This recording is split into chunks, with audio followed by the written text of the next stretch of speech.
This is a hard video to make.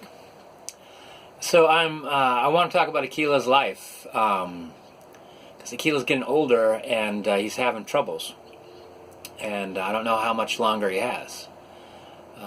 The biggest problem he's having right now is being able to walk. His back legs are starting to give out, and yeah. So how it all started. This be a malt liquor video too.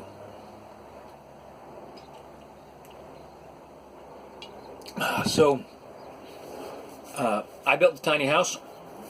I built a house on a trailer that was 13 feet long and 6 feet wide, about 8 feet tall, and the back part was divided into my bedroom, my dog's bedroom. The rest of it was kitchen and storage. And my thought was, it's so small that I'm going to sleep here, and then I'm going to go out and live, outside. And I thought, what better for a dog? So I looked at Humane Society to adopt a dog, and they had a German Shepherd. And I thought, well, I should show up about a half hour before they open. And I got there, and there was people waiting. I'm like, how long you guys been waiting? They're like, an hour. And they got the German Shepherd. It was a puppy. And I walked around, and I saw Akela. And he was super intelligent, super quiet. He was emaciated. You could see his spine and ribs. But everything about him said intelligence to me. Rugby. And had a real uncomfortable time in the greeting room, because all I wanted to do is watch Akela move around, interact with his environment. It wasn't about, are we going to have some sort of like soul connection, some sort of heart-to-heart, mind-to-mind connection? He doesn't fucking know me, So like, if the dog appeared to be an idiot, he could get to know me, and then we're going to have like an idiot life together. If the dog appeared to be really, really smart, then we're going to go out and have a very intelligent life together, and we'll learn to love each other. That's how love works.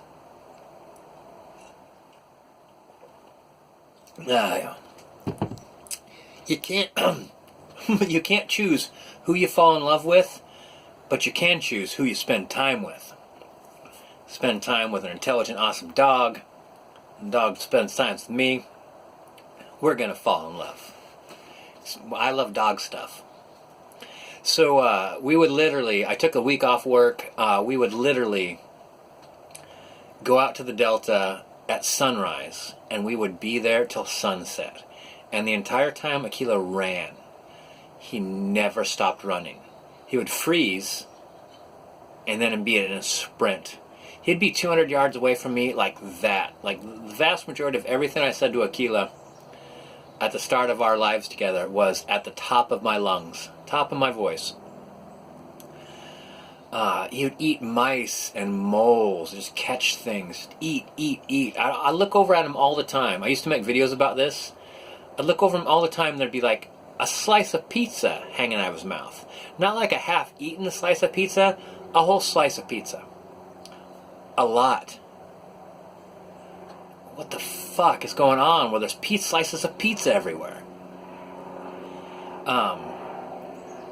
Eating poop. Also, he was sick when I first got him, so he was throwing up and pooping constantly. I took him to work when I had a Toyota Previa, and so basically I turned into like a dog kennel. He loved it, and people hated it. Everyone I work with hated it. My bosses hated it. The owners hated it. The public hated it. The police came, did nothing about it. The sheriffs came, did nothing about it. Animal control came, did a week-long investigation, forced me to... Actually, they showed up to take Akela from me. And after an interview with me, they decided you could keep Akela at your home. Because you know what? Some people were so intent on having my dog taken from me that someone lied about being attacked by Akela and bitten. They tried to lie so an organization would take my dog away from me because they didn't think I was taking care of my dog. when I was talking to the police, the public, everyone else, I'm like, every 2 hours I'm sitting with my dog. Often these complaints happen while I'm sitting with my dog. I'm with my dog all day long. And I actually printed out the thing for the Humane Society about the rules for having your dog in a car. I'm like, I follow the rules published by the Humane Society. My dog's with me at all times. I'm out here every 2 hours with my dog. He's got not only water, but in hot days he has ice water.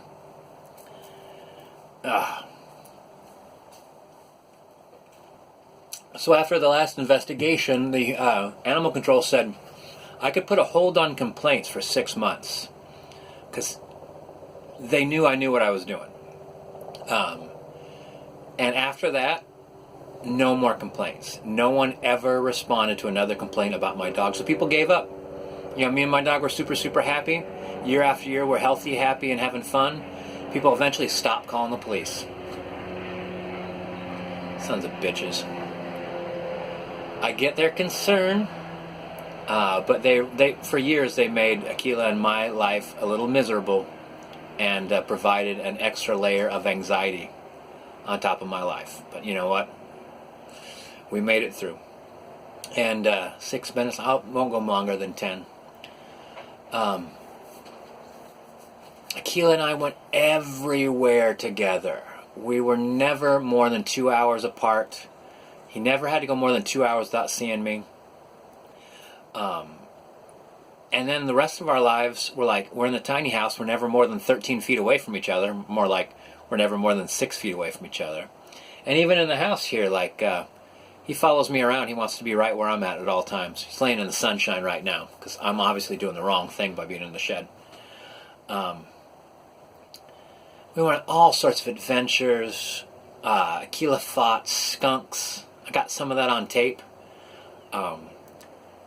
Swam out to islands. God, Akela swam so far. The day I almost drowned, he swam that entire stretch of water, and I couldn't make it. Well, I made it, but I made it mostly by floating.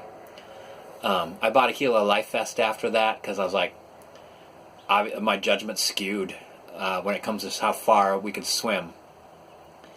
And he was a little scared of water after that. I think he was scared because I got terrified, because I thought I was going to die. But we'd swim out to islands. We'd spend days at the river. We'd go camping, and he's very good. Like, the first, 6 months of his life, maybe actually years. Because I remember, like, he learned language, like, but I think at year 3, he learned the English language. I think that he was listening to me the entire time, but he was just so spun up. He was so crazy that when his crazy level came down to about here, suddenly he's like, oh yeah, I know what you're saying. I know everything that you're saying. He knew so many words. He became instantly the best controlled dog you'd ever imagine. And like, he'd constantly check on me, constantly look over, and I started giving him just hand signals. He was like working with a black ops operative. So great.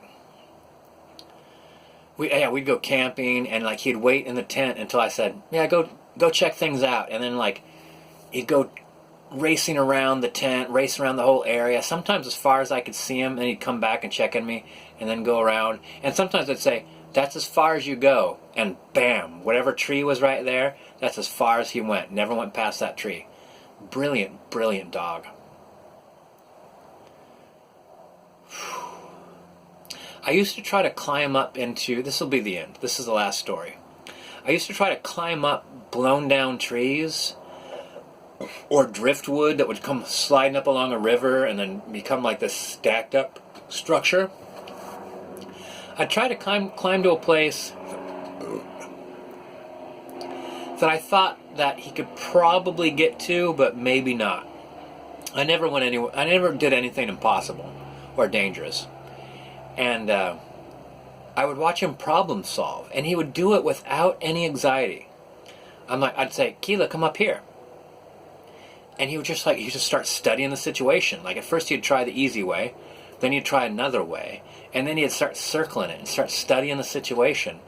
And at one point in time, a tree dropped, and it dropped like a V, and the roots were blocking the back, and he jumped up in the middle of the V, wedged his body in there like a chimney, and then worked his way up, and then grabbed with his claws, and then got up on top of it, and then ran up to me. Proud as can be. I was proud as can be. He was proud as can be. And one day we were up at Ramona Falls, where a guy was telling everybody to put their dog on leash, and I cussed him out because I was so angry at listening to him yell at everybody with their dogs off leash that he walked across the field to get to me so he could yell at me. I fucking lost my mind at him. I'm like, you were over there just fine. I was over here with me and my dog just fine. So you had to come over here and cause a problem. So fuck you, Debbie. And so after I chased him off because I was fucking ballistic, Akela senses that too. Like, Akela senses when I want him to stay close to me, and he just does.